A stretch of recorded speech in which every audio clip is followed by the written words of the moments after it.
اعوذ باللہ من الشیطان الرجیم بسم اللہ الرحمن الرحیم ان تمسسکم حسنۃ تسؤہم وَإِن تُصِبْكُمْ سَيِّئَةٌ يَفْرَحُوا بِهَا وَإِن تَصْبِرُوا وَتَتَّقُوا لَا يَضُرُّكُمْ كَيْدُهُمْ شَيْئًا إِنَّ اللَّهَ بِمَا يَعْمَلُونَ مُحِيطٌ۔ صدق اللہ العظیم۔ رب اشرح لی صدری ویسر لی امری واحلل عقدۃ من لسانی یفقہوا قولی، ربی یسر ولا تعسر وتمم بالخیر، آمین یا رب العالمین۔ آج کے لیکچر میں ہم انشاءاللہ تعالی سورہ آل عمران کی آیت نمبر 120 کو گرامیٹیکلی انالائز کرنے کی کوشش کر رہے ہیں، اور اس آیت کے ساتھ ہی سورہ آل عمران کا 12واں رکوع بھی انشاءاللہ تعالی مکمل ہو جائے گا۔ اس آیت میں وقف کی علامات جو نظر آ رہی ہیں وہ 3 ہیں، لہٰذا اس آیت کے حصے ہوں گے 4۔ پہلا حصہ ہوگا ان تمسسکم حسنۃ تسؤہم، دوسرا حصہ ہوگا وَإِن تُصِبْكُمْ سَيِّئَةٌ يَفْرَحُوا بِهَا، تیسرا ہوگا وَإِن تَصْبِرُوا وَتَتَّقُوا لَا يَضُرُّكُمْ كَيْدُهُمْ شَيْئًا، اگلا حصہ ہوگا ان اللہ بما یعملون محیط۔ ہم جو پہلا حصہ ہے اس کے الفاظ پہ بات کریں گے۔ پہلا حصہ ان تمسسکم حسنۃ تسؤہم، ان حرف شرط ہے جس کے بعد تمسس جو ہے فعل مضارع واحد مؤنث غائب معروف مجزوم استعمال ہوا ہے، میم سین سین روٹ لیٹرز باب سین سے مسسا یمسسو، اور تبدیلی کے بعد مسا یا مسو چھونے کے معنی میں فعل استعمال ہوتا ہے۔ کم ضمیر منصوب متصل جمع مذکر حاضر کے ساتھ لگی ہوئی ہے۔ حسنۃ مرفوع اسم ہے، مؤنث ہے، بھلائی نیکی کے معنی میں استعمال ہوتا ہے۔ تسؤ جو ہے یہ فعل مضارع مجزوم ہے۔ سین واو حمزہ اس کے روٹ لیٹرز ہیں، باب نون سے استعمال ہوا ہے، سواء یسوء تبدیلی کے بعد ساء یسوء سوءا، جس کے معنی ناپسندیدہ ہونا، برا ہونا، بگڑ جانا، فعل لازم کے طور پہ استعمال ہوتا ہے، اور متعدی کے طور پہ اگر ہو تو برا لگنا، کسی چیز کو بگاڑ دینا اس کے معنی ہوتے ہیں۔ تسؤ جو ہے یہ فعل مضارع مجزوم واحد مؤنث غائب کا صیغہ ہے اور فعل معروف ہے۔ 7 ضمیر منصوب متصل جمع مذکر غائب کی لگی ہوئی ہے۔ دوسرے حصے میں واو حرف ہے، ان حرف شرط ہے، تصب یہ صاد واو با روٹ لیٹرز باب فعل اصوب یصبو تبدیلی کے بعد اصاب یصیبو پہنچنا کے معنی میں ہم دیکھ چکے ہیں۔ یہ واحد مؤنث غائب کا صیغہ ہے، فعل مضارع معروف ہے اور مجزوم استعمال ہوا ہے۔ قم ضمیر منصوب متصل جمع مذکر حاضر کی لگی ہوئی ہے، اور سیئۃ جو ہے یہ حسنۃ کا اپوزٹ ہے، یعنی حسنۃ کے معنی اچھائی کے ہیں تو سیئۃ کے معنی برائی کے ہیں۔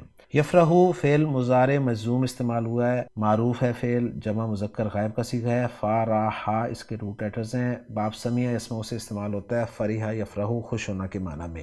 با حرف جر ہے جس کے بعد ہا ضمیر مجرور متصل واحد مؤنث غائب کی آپ دیکھ رہے ہیں۔ اگلے حصے میں واو پھر حرف ہے، ان حرف شرط اسی طرح تصبرو فعل مضارع معروف مجزوم جمع مذکر حاضر کا لگا ہوا ہے، صاد با را روٹ لیٹرز باب ضرب یضرب صبر یصبر صبرن صبر کرنا کے معنی میں۔ واو حرف ہے، تتقو فعل مضارع مجزوم جمع مذکر حاضر معروف کا صیغہ ہے، واو قاف یا روٹ لیٹرز بہت دفعہ آ چکا ہے، باب افتعال اتقا یتقی اتقان ڈرنا کے معنی میں۔ لا حرف نفی ہے جس کے بعد یضر فعل مضارع معروف واحد مذکر غائب کا صیغہ ہے، ورہ یضر نقصان پہنچانا کے معنی میں، یہ فعل بھی ہم دیکھ چکے ہیں۔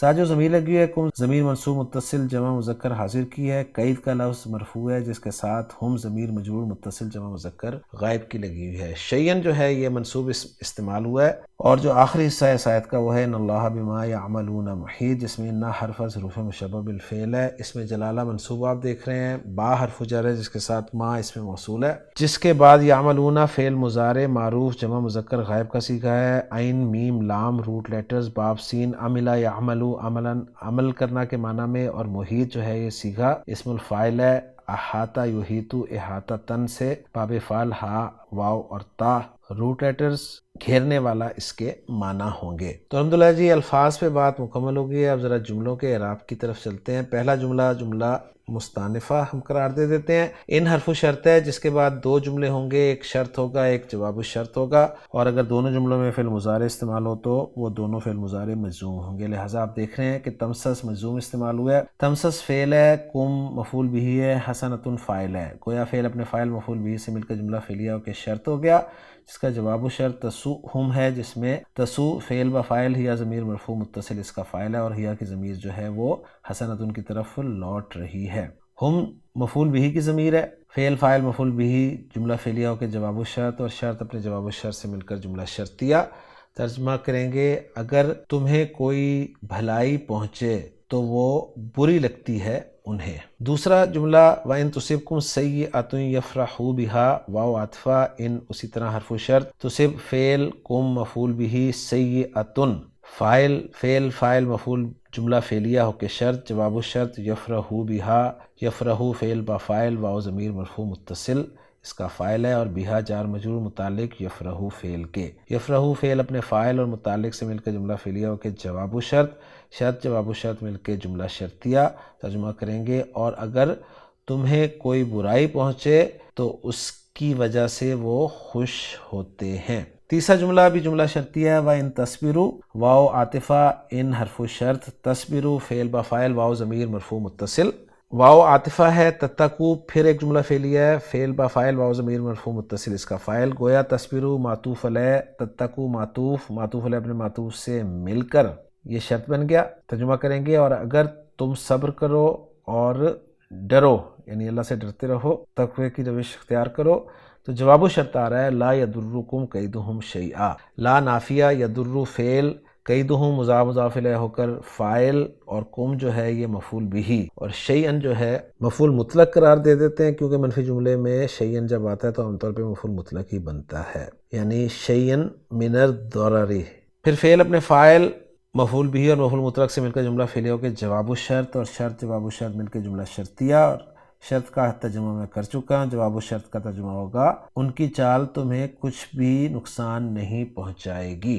اور آخری جملہ جو ہے ان اللہ بما یعملون محیط، ان حرف ظرف مشبہ بالفعل، اس میں جلالہ اس کا اسم، محیط جو ہے ان کی خبر ہے اس لیے مرفوع ہے، اور بما یعملون جار مجرور یہ متعلق مقدم ہے محیط کے، کیونکہ محیط صیغہ اسم الفاعل ہے۔ متعلق کو انالائز کرنے لگا ہوں، با حرف جر ہے جس کا مجرور ما اس میں موصول ہے، محلاً مجرور قرار دیا جائے گا، اور ما کا صلۃ الموصول ہے یعملون جو کہ جملہ فعلیہ ہے۔ جملہ فعلیہ فعل با فاعل کا مجموعہ ہے، واو ضمیر مرفوع متصل اس کا فاعل ہے۔ گویا یعملون صلۃ الموصول بنا ما اسم موصول کے لیے، اور ما اسم موصول اپنے صلۃ الموصول سے مل کر محلاً مجرور ہوا با حرف جر کے لیے، اور با حرف جر اپنے مجرور سے مل کر متعلق مقدم ہوا محیطن کے جو کہ خبر ہے انا کی، اور انا اپنے اسم اور خبر سے مل کر جملہ اسمیہ بن گیا۔ ترجمہ کریں گے، بے شک اللہ گھیرنے والا ہے، احاطہ کیے ہوئے ہے تمہارے اعمال کو، یعنی اس چیز کو جو تم کر رہے ہو۔ تو الحمدللہ جی ہماری ورکنگ مکمل ہوگی، اب ذرا محمود صافی صاحب کی ورکنگ کے ساتھ اس کو میچ بھی کر لیتے ہیں۔ محمود صافی صاحب نے اعراب جملوں کا کچھ اس طرح کیا ہے کہ تمسسکم حسنۃ لا محل لہا استنافیہ، تسؤہم لا محل لہا جواب الشرط، تصبکم سیئۃ لا محل لہا معطوفہ علی الاستنافیہ، یفرحوا بها لا محل لہا معطوفہ علی الاستنافیہ، تتقوا لا محل لہا معطوفہ علی جملہ تصبروا، لا یضرکم کیدہم فی محل جزم جواب الشرط بتقدیر الفاء۔ اس میں انہوں نے ذرا اس کو دوسرے طریقے سے انالائز کیا ہے۔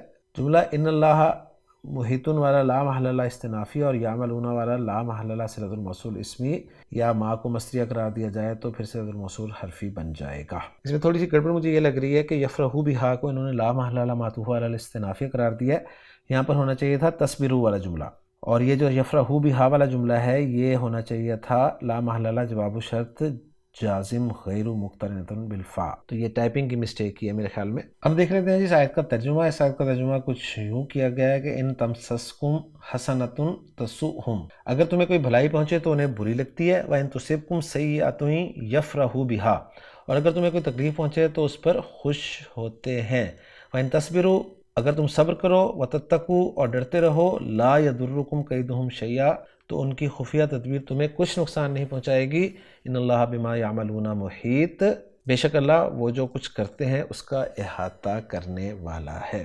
تو ترجمے کے حساب سے انالیسس ہمارا ٹھیک ہے، باقی وہ محمود صافی صاحب کی ورکنگ میں جو ٹائپنگ کی مسٹیک ہے وہ ہم اس کو سمجھ سکتے ہیں۔ تو الحمدللہ جی آج کے لیکچر میں ہم نے سورہ آل عمران کا 12واں رکوع جو ہے وہ مکمل کر لیا ہے، اور 12ویں رکوع کا اختتام آیت نمبر 120 پہ ہوا ہے۔ تو الحمدللہ جی سورہ آل عمران کی 120 آیات ہماری مکمل ہو گئی ہیں، 12 رکوع مکمل ہو گئے ہیں۔ انشاءاللہ تعالیٰ اگلے لیکچر میں اگلے رکوع یعنی 13ویں رکوع کی پہلی آیت جو کہ آیت نمبر 121 ہوگی، اس کے انالیسس کے ساتھ آپ سے ملاقات کریں گے۔ سبحانک اللہم و بحمدک، اشہد ان لا الہ الا انت، استغفرک و اتوب الیک۔